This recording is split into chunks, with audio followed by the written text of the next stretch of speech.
शेतकरी काय झालं हे? काय झालं, ऊसाच्या कांड्या वाहून गेल्या सगळ्या, ढगपुटी झाली रात्री, सगळं झालं.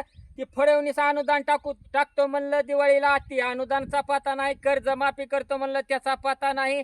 आता ही काय करायच्या त्या कांड्याचं? उद्या तिला बहिणीला आणून त्याच्यात धावतो, ही कशा कांड्या झाल्या ती, आणि तिला म्हणतो ही बघ कांड्या, आणि कर मतदान त्यालाच म्हणतो. आता पुढल्या इलेक्शनला काय करणार आहे? बहिणीलाच घरात कोंडून ठेवणार आहे, आणि तिला बाहेरच येऊ देणार नाही. कसा निवडून येतं ती बघणार आहोत पुन्हा आम्ही बी.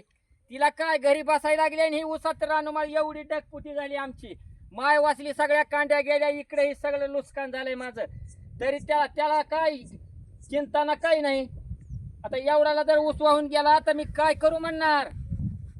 आता ही मला धड, आता लेकरं बाळा शिकायले एवढ्या कांड्या आत्ता लावून केल्या. रात्री ऊसातून पाणी महिन्यात चट कांड्या गेल्या तिकडे खाली वळणाने वाहून. तिला उद्या आणणार आणि धावणार. आता तिला जर नाही उद्या आणून धावणार तर मला विचारून घ्या, मग कशी पुढल्या बारीस मतदान करते, आणि ती बघतो फडवणीसला बिनती. आम्ही बी आशेचं आश्वासन देत आम्ही बी आता पुढल्या बारीस.